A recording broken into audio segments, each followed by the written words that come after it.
السلام علیکم دوستو، آج ایک اور ہارر اور سچی سٹوری کے ساتھ آپ کی خدمت میں حاضر ہوں۔ یہ ایک سچی اور کرائم سٹوری ہے۔ امید ہے آپ کو یہ سٹوری بھی پسند آئے گی۔ تو بنا کسی تاخیر کے سٹوری شروع کرتے ہیں۔ 1970 کی دہائی کا لاس اینجلس یہ شہر خوابوں کی دنیا تھا، جہاں ہر طرف روشنیوں کا جادو بکھرا ہوا تھا۔ فلموں کی چمک، موسیقی کی دھنیں اور رات کی رنگینیاں اس شہر کو ایک جنت بناتی تھی۔ لیکن اس جنت کے سائے میں ایک ایسی تاریکی چھپی ہوئی تھی جو رات کے اندھیرے میں اپنا شکار ڈھونڈتی تھی۔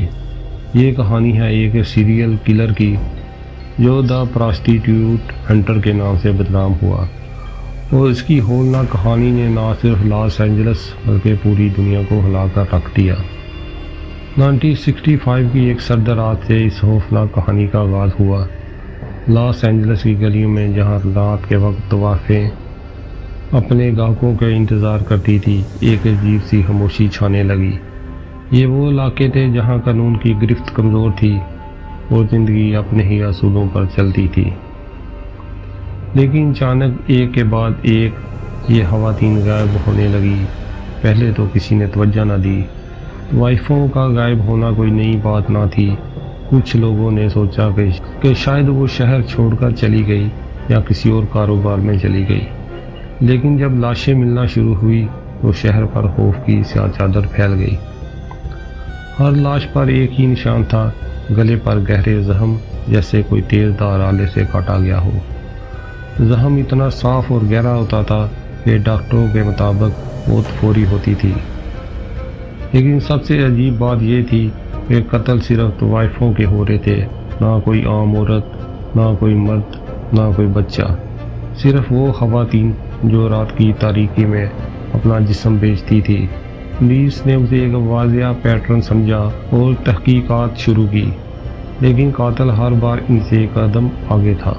قاتل کا طریقہ کار اتنا ہوشیار اور منظم تھا کہ اس نے پولیس کو برسوں تک چکرا کر رکھ دیا۔ وہ رات کے وقت ایک سادہ سی گاڑی لے کر طوافوں کے علاقے میں جاتا، لیکن وہ دوسروں کی طرح اپنی گاڑی کو سامنے کھڑا نہیں کرتا تھا۔ وہ اپنی گاڑی کو کچھ فاصلے پر کسی تاریک گلی یا خالی جگہ پر پارک کرتا، پھر وہ پیدل اس علاقے میں پہنچتا جہاں طوائفیں اپنے گاہکوں کا انتظار کرتی تھی۔ وہ وہاں خاموشی سے کھڑا ہو جاتا، اپنے ہاتھ جیبوں میں ڈالے، جیسے کوئی شرمیلا یا ہچکچاہٹ والا گاہک ہو۔ اس کی یہ چال اتنی مؤثر تھی کہ طوائفیں خود اس کے پاس آتی اسے ایک آسان گاہک سمجھ کر۔ وہ کبھی خود کسی طوائف کے پاس نہیں جاتا تھا۔ اس کی یہ حکمت عملی اسے مشکوک ہونے سے بچاتی تھی۔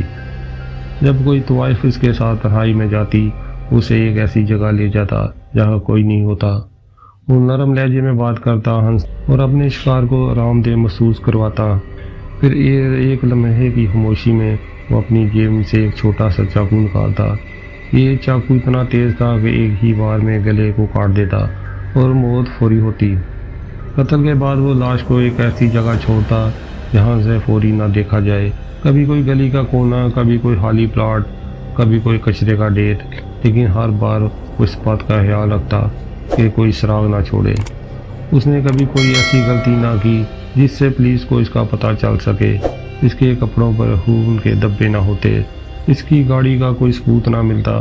وہ ایک ایسا سایہ تھا جو رات کے اندھیرے میں آتا اور غائب ہو جاتا۔ 15 سال تک قاتل پولیس کے ہاتھ نہ آیا۔ لاس اینجلس پولیس ڈپارٹمنٹ نے اسے پکڑنے کے لیے اپنی پوری طاقت جھونک دی۔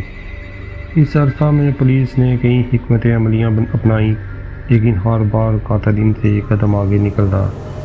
کل 65 قتل رپورٹ ہوئے، لیکن پولیس کو شک تھا ان میں سے کچھ قتل اس سیریل کلر کے نہیں تھے۔ پولیس نے طوائفوں کے علاقے میں مخبروں کا ایک نیٹ ورک بنایا۔ ان مخبروں میں کچھ مقامی لوگ، کچھ سابقہ طوائفیں اور کچھ چھوٹے موٹے مجرم شامل تھے جو پیسوں یا سزا میں رعایت کے بدلے معلومات دیتے تھے۔ پولیس نے ان سے ہر مشکوک شخص کی خبر رکھنے کو کہا، لیکن قاتل کی ہوشیاری کی وجہ سے مخبر کبھی اس تک نہ پہنچ سکے۔ وہ کبھی مشکوک حرکت نہ کرتا، اور چونکہ طوائفیں خود اس کے پاس آتی تھی اس لیے کوئی اسے نوٹس نہ کرتا۔ پولیس نے رات کے گشت میں اضافہ کر دیا 1967 میں پولیس نے طوائفوں کے علاقے میں رات کے گشت کو دگنا کر دیا۔ سادہ کپڑوں میں جاسوسوں کو بھی تعینات کیا گیا جو گاہکوں کے بیس میں گھومتے تھے، لیکن قاتل نے اپنا وقت اور جگہ اس طرح بدلا کہ وہ کبھی پولیس کے ہتھے نہ چڑھا۔ وہ کبھی ایک ہی علاقے میں مسلسل قتل نہ کرتا، کبھی وہ ہالی ووڈ کی گلی میں ہوتا، کبھی ڈاؤن ٹاؤن اور کبھی شہر کے مضافات میں۔ اس کی یہ بے قاعدگی پولیس کے لیے بڑا چیلنج تھی۔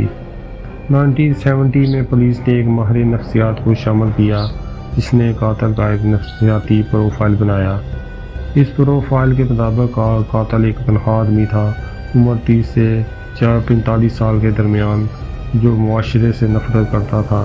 وہ طوائفوں کو اپنی نفرت کا نشانہ بناتا تھا کیونکہ انہیں کمزور اور گندی سمجھتا تھا۔ پولیس نے اس پروفائل کی بنیاد پر کئی مشتبہ افراد کو حراست میں لیا، لیکن کوئی بھی قاتل نہ نکلا۔ پولیس نے اخبارات اور ریڈیو کے ذریعے عوام سے مدد مانگی۔ انہوں نے ہر قتل کے بعد ہاٹ لائن نمبر جاری کیے جہاں لوگ مشکوک سرگرمیوں کی اطلاع دے سکتے تھے۔ کچھ لوگوں نے رپورٹس دی لیکن زیادہ تر اطلاعات غلط یا غیر متعلقہ تھی۔ ایک بار 1973 میں ایک شخص نے دعویٰ کیا کہ اس نے قاتل کو دیکھا ہے، لیکن جب پولیس نے تحقیقات کی تو وہ شخص خود ایک چھوٹا موٹا مجرم نکلا جو توجہ حاصل کرنا چاہتا تھا۔ 1975 میں پولیس نے ایک نیا طریقہ اپنایا۔ انہوں نے ہر قتل کی جگہ کا نقشہ بنایا اور اسے جغرافیائی طور پر تجزیہ کیا۔ ان کا خیال تھا کہ قاتل شاید کسی مخصوص علاقے میں رہتا ہے یا کام کرتا ہے، لیکن قاتل کی بے قاعدہ حرکتوں نے اس تجزیے کو بھی ناکام کر دیا۔ قاتل موو کرتا رہتا تھا، وہ ایک جگہ سے دوسری جگہ اتنی تیزی سے منتقل ہوتا کہ پولیس اس کا اندازہ نہ لگا سکتی۔ پولیس نے کچھ طوائفوں کو ساتھ ملانے کی کوشش کی۔ انہوں نے انہیں حفاظتی اقدامات سکھائے اور مشکوک گاہکوں کی رپورٹ کرنے کو کہا، لیکن طوائفیں پولیس پر بھروسہ نہیں کرتی تھی کیونکہ وہ خود کو قانون کی گرفت سے بچانا چاہتی تھی۔ اس وجہ سے یہ حکمت عملی بھی زیادہ کامیاب نہ ہوئی۔ ان تمام کوششوں کے باوجود قاتل ایک معمہ بنا رہا۔ اس کی کوئی شناخت نہ تھی، کوئی پتہ نہ تھا۔ پولیس کے پاس صرف لاشیں تھیں اور وہ نشانات جو قاتل چھوڑ جاتا۔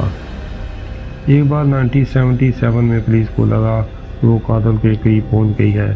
ایک گواہ نے ایک مشکوک شخص کو ایک طوائف کے ساتھ جاتے دیکھا تھا اور اس نے پولیس کو اس کی گاڑی کا نمبر دیا، لیکن جب پولیس نے اس گاڑی کے مالک کو پکڑا تو ایک عام شہری نکلا جو غلط جگہ پر غلط وقت پر تھا۔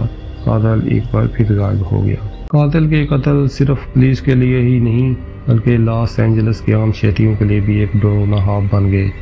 طوائفوں نے رات کو کام کرنا کم کر دیا، لیکن ان کے پاس اور کوئی راستہ نہ تھا۔ وہ اپنی زندگی کے لیے خوفزدہ تھی، لیکن روزی روٹی نے انہیں سڑکوں پر آنے پر مجبور کر دیا۔ شہر کی گلی میں رات کے وقت سناٹا چھانے لگا، لوگ جلدی گھروں کو لوٹنے لگے اور رات کی زندگی ماند پڑ گئی۔ اخبارات نے قاتل کو دا پراسٹیٹیوٹ ہنٹر کا نام دیا۔ ہر نئے قتل کے ساتھ سرخیاں بڑھتی گئی اور لوگوں کا خوف بھی۔ کچھ لوگوں نے قاتل کو ایک اور شیطان قرار دیا، کچھ نے اسے ایک بیمار دماغ، لیکن سب اس بات پر متفق تھے کہ وہ کوئی عام مجرم نہیں تھا، وہ ایک ایسی قوت تھا جو قانون سے بالا تر تھی۔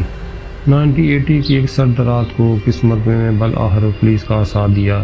ایک طوائف جس کا نام ماریا تھا قاتل کے جال میں پھنسی، لیکن جب وہ اسے تنہا جگہ پر لے کر جا رہا تھا، ماریا کو کچھ شک ہوا۔ اس نے قاتل کے چاقو کو اس کی جیب میں دیکھ لیا اور بھاگنے کی کوشش کی۔ قاتل نے اس کا پیچھا کیا، لیکن ماریا ایک مصروف سڑک پر پہنچ گئی اور چیخ کر مدد مانگی۔ ایک گشت کرنے والی پولیس گاڑی نے اسے دیکھ لیا اور قاتل کو گرفتار کر لیا۔ گرفتار ہونے والا شخص 42 سالہ ایرک ہنری تھا۔ وہ ایک عام سا آدمی لگتا تھا، ایک تنہا زندگی، ایک معمولی نوکری اور کوئی مجرمانہ ریکارڈ نہیں۔ لیکن جب پولیس نے اس سے پوچھ گچھ کی تو اس نے ایک چونکا دینے والا انکشاف کیا۔ اس نے دعویٰ کیا کہ اس نے 56 طوائفوں کو قتل کیا ہے، لیکن پولیس کے ریکارڈ میں کل 65 قتل رپورٹ ہوئے تھے۔ ان 9 قتل کا کیا بنا؟ کیا وہ ایرک کے تھے یا کوئی اور قاتل بھی شہر میں گھوم رہا تھا؟ ایرک نے اپنی کہانی سنائی۔ وہ ایک تنہا بچپن سے گزرا تھا، جس کے والدین اسے نظر انداز کرتے تھے اور اسکول میں اسے ہر کوئی چھیڑتا تھا۔ وہ معاشرے سے الگ تھلگ ہو گیا اور اس کے دل میں گہری نفرت پھیل گئی۔ اس کا خیال تھا کہ طوائفیں معاشرے کی گندگی ہے اور وہ انہیں صاف کر رہا ہے۔ اس نے اپنے قتل کو ایک مقدس مشن سمجھا، ایک ایسی جنگ جو صرف وہ سمجھ سکتا تھا۔ اس نے بتایا کہ وہ ہر قتل کو اپنی ڈائری میں لکھتا تھا، لیکن وہ ڈائری کبھی نہ ملی۔ آئرک کی کہانی نے پولیس کو ایک عروجے میں ڈال دیا۔ اس نے دعویٰ کیا کہ اس نے کچھ قتل دوسرے شہروں میں بھی کیے، لیکن وہ لاشیں کبھی نہ ملی۔ اس نے بتایا کہ اس نے کچھ لاشوں کو سمندر میں پھینک دیا، کچھ کو جلا دیا اور کچھ کو ایسی جگہ پر چھپایا جہاں کوئی نہ پہنچ سکے، لیکن پولیس کے پاس اس کے دعووں کا کوئی ٹھوس ثبوت نہیں تھا۔ سب سے بڑا راز وہ 9 قتل تھے جو آئرک کے دعوے اور پولیس کے ریکارڈ میں فرق دکھاتے تھے۔ پولیس نے سوچا کہ شاید آئرک نے اپنی تعداد بڑھا کر بتائی ہے، لیکن کچھ جاسوسوں کا خیال تھا کہ شاید کوئی اور قاتل بھی اس پیٹرن پر کام کر رہا تھا۔ یہ خیال اتنا خوفناک تھا کہ پولیس نے اسے عوام سے چھپایا تاکہ شہر میں مزید دہشت نہ پھیلے۔ ایک اور عجیب بات آئرک کی نفسیاتی حالت تھی۔ جب ماہرین نفسیات نے اس سے بات کی تو ان کو پتہ چلا کہ آئرک کو اپنے جرائم پر کوئی پچھتاوا نہیں تھا۔ وہ اپنے قتل کو ایک فن سمجھتا تھا۔ اس نے بتایا کہ وہ ہر قتل سے پہلے اپنے شکار کی زندگی کے بارے میں جاننے کی کوشش کرتا تھا، ان سے باتیں کرتا، ان کی کہانیاں سنتا اور پھر انہیں قتل کر دیتا۔ اس کے لیے یہ ایک رسم تھی، ایک ایسی رسم جو اسے تنہائی سے نجات دیتی تھی۔ آئرک ہنری کو 1982 میں عدالت میں سزائے موت سزائی۔ اسے لاس اینجلس کی ایک سخت سیکورٹی والی جیل میں رکھا گیا۔ جیل میں اس کا رویہ عجیب تھا۔ وہ کبھی کبھار دوسرے قیدیوں سے اپنے کارناموں کے بارے میں باتیں کرتا، لیکن زیادہ وقت وہ خاموش رہتا۔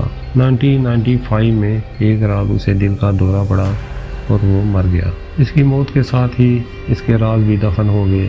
وہ 9 قتل جن کا دعویٰ ریکارڈ میں فرق تھا آج تک ایک معمہ ہیں۔ لاس اینجلس کے لوگ آج بھی سیریل کلر کو یاد کرتے ہیں۔ کچھ لوگ اسے پاگل قاتل سمجھتے ہیں، کچھ اسے بیمار دماغ، لیکن سب اس بات پر متفق ہیں وہ ایک سایہ تھا جو 15 سال تک شہر پر چھایا رہا۔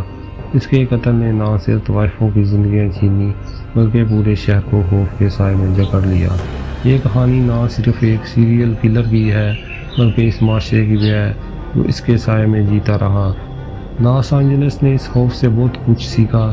پولیس نے اپنی حکمت عملی بدلی، شہریوں نے اپنی حفاظت کے لیے نئے طریقے اپنائے، طوائفوں کے علاقوں میں سیکورٹی بڑھائی گئی اور رات کے گشت کو مستقل کر دیا گیا۔ لیکن سوال یہ ہے کہ کیا وہ واقعی سب کچھ ختم ہو گیا؟ کیا آئرک واقعی اکیلا قاتل تھا، یا وہ 9 قتل کسی اور کے تھے، یا کہیں کسی اور شہر میں کوئی ایسا سایہ اپنا شکار ڈھونڈ رہا ہے؟ یہ سوال آج بھی لاس اینجلس کی گلیوں میں گھومتے ہیں، جہاں رات کے اندھیرے میں اب بھی کچھ راز چھپے ہیں۔ آج کی یہ سٹوری آپ کو کیسی لگی؟ کمنٹ کر کے ضرور بتائیں۔ ویڈیو کو لائک کریں۔ اگر آپ اس طرح کی مزید سٹوری سننا چاہتے ہیں تو چینل کو سبسکرائب کر کے بیل آئیکن کو پریس کر کے آل پر سلیکٹ کر لیں تاکہ میری ہر نیو ویڈیو کا نوٹیفیکیشن آپ کو فوری مل سکے۔ ملتے ہیں کسی نئی ویڈیو میں کسی نئی سٹوری کے ساتھ، تب تک کے لیے اللہ حافظ۔